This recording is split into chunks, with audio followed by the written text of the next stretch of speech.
Hey Cook fans, welcome back. This week we got a chance to literally get into the action with record-setting tennis team. Also, we had a chance to talk with football's new defensive coordinator, Todd Orlando, who has big shoes to fill to replace David Gibbs.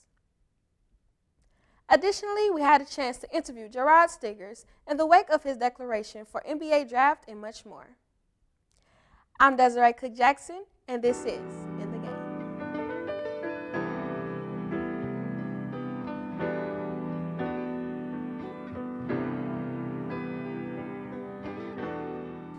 On the tennis courts, Houston continued their historic run, capturing the school record for wins in a row, currently sitting at 15 and looking to improve. Alyssa Cervantes was out at the John E. Hoff courts for In the Game, and she was able to have some fun with the girls. Tennis's new record-winning streak has gotten a lot of buzz. We took a trip to the court to see what all the attention was about. I don't really feel right now that much pressure or whatever, but at the, like in the beginning, I felt that I wanted to prove that I'm good enough to play, that I can beat my opponents, and I played worse actually. And now, when I don't feel that pressure, so I feel much better. And now I have my self-confidence back. So I won a lot of matches, last 9 matches, and so it was good. When I came here, I wasn't in a good shape. I didn't practice like for a long, and I wasn't in a good shape, so I didn't have self-confidence. But they were like pushing me to do stuff. They were talking to me a lot, both coaches, and they helped me a lot really on the court and out of the court. Mina Markovic with a 6-1, 6-4 win, and Angela Lorenzo with a 6-3, 6-3 win. These young ladies came into the program new to Coach Sullivan's guidance and techniques, but as the season comes to a close, they showed everybody that they are huge contributing factors for the now record-holding Cougs. Yeah, Tina was the star this week. She pulled it out both matches, and she can really be relied on in those situations. It seems like the bigger the moment, the more I'm trying to figure out as a coach how to put pressure on her at the beginning so we don't have to have pressure at the end. But yeah, she's a big time high pressure performer. So that's, I think, the rarest thing in sports is someone that wants the ball at the end of the game. Not just it says they do, but the ones that really perform when it's on the line, and she loves that. Mina also showed me what it's like to be on the opposite side of the net from a girl who's won the 9 out of her last 10 matches. A simple return wasn't as easy as I thought. Thanks, Alyssa. Tennis will be looking forward to closing out the season on a strong note against in-state rival SMU before preparing for the American Athletic Conference Tournament, which takes place from April 15th through the 18th in Tulsa, Oklahoma. One of the headlining members of the new staff is defensive coordinator Todd Orlando, who comes to Houston from Utah State. Our reporter Ashley Moore had some time to visit with Coach Orlando as he settles in at Houston. Probably the first reality of the city was getting caught in traffic when I first got here, so that was a little bit way different than Logan, Utah. As Houston introduces the new defensive coordinator, Todd Orlando, we take a look at how exactly he got here and why he started coaching in the first place. Well, it probably started after I left the University of Wisconsin. Wasn't sure whether or not I wanted to do this, so went back. I was actually going to get into selling securities.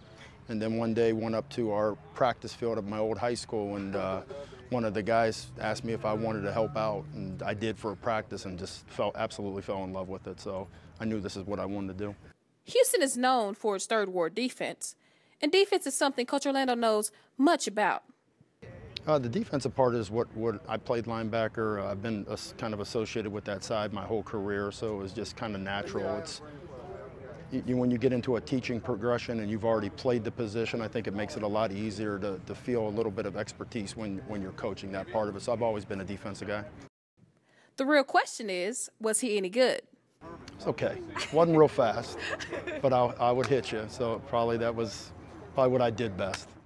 As the offseason progresses, Coach Orlando is definitely looking to make a statement on the field, but believes it has to start off the field first.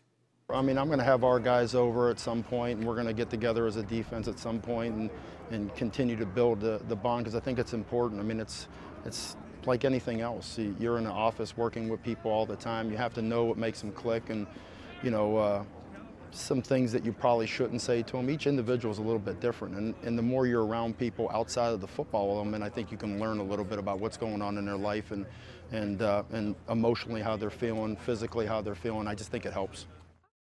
Bringing you this up close and personal interview, I'm Ashley Moore. Thanks, Ashley. The Houston faithful was very excited to see what Coach Orlando and the rest of the defensive staff can do with the top defensive talent here at U of H.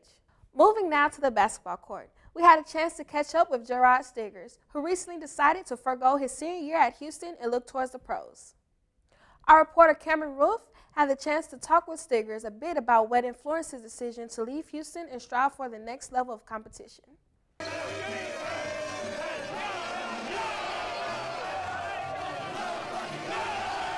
It's hard to believe someone would pass up an opportunity to come back to this, but UH leading scorer Jherrod Stiggers did when he decided to hang up his Cougs jersey and go pro, but he has his reasons. Maybe this chance won't come again. Don't know what happened next year. You know, anything could happen. You know what I'm saying? So while you at it, while you here, just take your chances. Coach Sampson and his teammates weren't happy with the decision, but they said they understood and would continue to lend their support. Every player had a meeting with the coach, and like when I told him, he was like, he just wanted to know like where I got it from or who I'm working with, who I'm dealing with. He really wasn't too much mad. He was just concerned about my well-being and where I'll be and how I maintain after college life. So he really didn't have a problem with it. He was just trying to help me. They were just like, wow, bro, you gonna leave us like that? I was like, nah, it ain't nothing like that, man. Like, I'll always be back. But they understand my decision, and they said they'll make the same if they had the chance to, so. And what may be a surprising decision for some, Jherrod credits his family, his faith, and foresight in seeing that this may be his best opportunity to turn pro. They were saying just, basically, I could play at the next level if I wanted to, and I could also stay if I wanted to. It was just on me. So I spoke with my family about it, so, I mean, I feel as though that I had to make this move for my family. Growing up in Terrell, Texas, where opportunities don't come knocking on the door, Stiggers treated life like basketball. If you get the opportunity, you have to shoot your shot. I never thought about playing further than college, actually.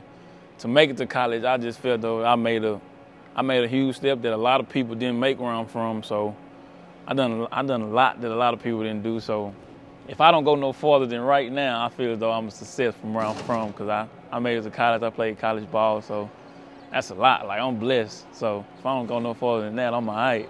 Me and my family saw it as a blessing, and it might not come again, so maybe God sent that to you to take, you know what I'm saying, when you hear a blessing call and you answer the phone. Baseball has started off the conference season a little rougher than they would have liked. They opened American Conference play against the 6th-ranked Knights of UCF, where they dropped 2 of 3 games before bouncing back to pick up an out-of-conference win against Baylor, 11-0. Following that, the Cougars rode into Tennessee looking to declaw the Memphis Tigers. The series started off right for Houston as a dominant pitching performance from Andrew Landtrip and a timely homer from Ashford Fulmer. This second of the year was enough to give Houston the close win to a tally of 3-2. Memphis came back in the second game of the series to even it up with Houston. The Tigers opened up with 7 runs off of starting pitcher Kyle Dowdy in the bottom of the first inning to get out to an early lead and knock Dowdy out of the game after recording just 2 outs. Houston rode into Saturday looking to take their first series of the young conference season, but errors contributed to their downfall. Starting pitcher Seth Romero pitched well, but 4 fielding errors led to 6 runs, 5 unearned. On the offensive side, Houston only mustered up 6 hits and lost 6-2, giving Memphis the series win. That series left Houston sitting at 21-11 overall and 2-4 in conference ball. The Cougars will be looking to bounce back with a home series against conference foe Tulane, April 10th to the 12th at Cougar Field. For his strong performance in the series against Memphis, Houston's first baseman Chris Jherrod was chosen for the first ever in the Game Player of the Week, which will be given to the Cougar who stands out most among all athletic programs.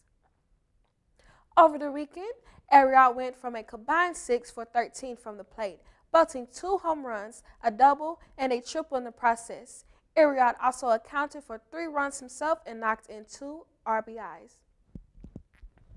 Currently, Jherrod has a 14-game hit streak and a 17-game streak where he has reached base safely. He also leads his team in home runs this season with 10. Remember, Coug fans, to keep up with all things Houston Athletics, check us out online with new episodes premiering on Friday morning at 10 a.m. on Coug TV. I'm Jherrod Jackson reminding you, don't just sit there, get in the game.